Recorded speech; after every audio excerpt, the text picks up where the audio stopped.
Salut à tous, on se retrouve aujourd'hui pour une nouvelle vidéo. On va parler un petit peu de la Z370 Ultra Gaming de chez Aorus. Alors cette carte mère se place entre la Gaming 3 et la Gaming 5 qui sont vendues respectivement 170 et 235 €. Comme on le verra au cours de cette vidéo, il y a beaucoup de similarités avec la Gaming 3.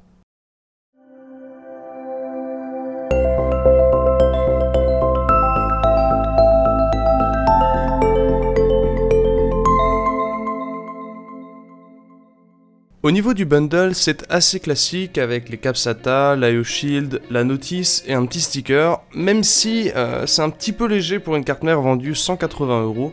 Des attaches ou des labels pour les câbles auraient été bienvenus. Passons à la carte mère. On retrouve tout d'abord le design mis à jour d'Aorus sur les cartes mères en Z370, un thème très angulaire, assez sombre, un peu de RGB à gauche à droite et un cache sur les connectiques arrière. Contrairement à la Gaming 3, on est plus ici sur un thème noir que rouge-noir. Il n'y a qu'une très légère surpiqûre rouge sur le cache des connectiques, mais ça n'empêchera pas cette carte mère de s'intégrer dans la plupart des configs. L'Ultra Gaming, qui est vendu à un prix très proche de la Gaming 3, offre cependant du rétroéclairage sur les ports PCI, les slots mémoire et la phase d'alimentation, en plus du logo Aorus du chipset. Vous imaginez donc bien qu'il vaut mieux mettre 10 € de plus dans ce modèle plutôt que de prendre la Gaming 3. Au niveau des caractéristiques de la carte, on a tout ce qu'il faut. On a le support de la mémoire jusqu'à 4 GHz, du SLI et du Crossfire, même si ça a évité, 2 ports M2 et une connectique bien fournie. D'ailleurs, la partie audio est assez haut de gamme pour un modèle à ce prix avec un chipset Realtek ALC 1220. Passons maintenant aux capacités d'overclocking de cette carte. Même s'il ne s'agit pas du modèle le plus haut de gamme de chez Aorus, vous serez quand même probablement tenté de pousser un petit peu votre 8600K ou votre 8700K. Et vous pourrez déjà bien vous amuser avec cette carte mère, mais il y a quand même un petit mais, les CPU Cofilec consomment un peu plus avec leurs 2 cœurs supplémentaires.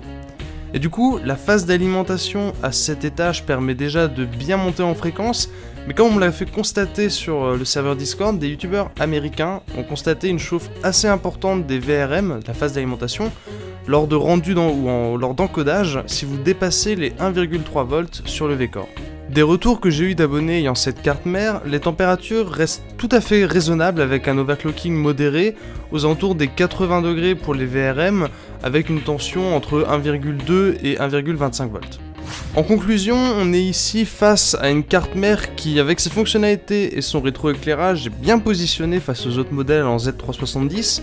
Cependant, si vous comptez overclocker pas mal votre processeur, il peut être judicieux d'investir un petit peu plus ou d'attendre la nouvelle version de cette carte mère. Au passage, j'en profite pour vous parler très rapidement du serveur Discord Hardware Room qui est à votre disposition dans la description pour venir échanger avec la communauté, parler hardware, software et être informé des prochains lives qui auront lieu sur la chaîne. Dans tous les cas, j'espère que cette vidéo vous aura plu. Si vous avez des questions, n'hésitez pas à me les poser dans les commentaires et on se retrouve très bientôt pour plus de contenu.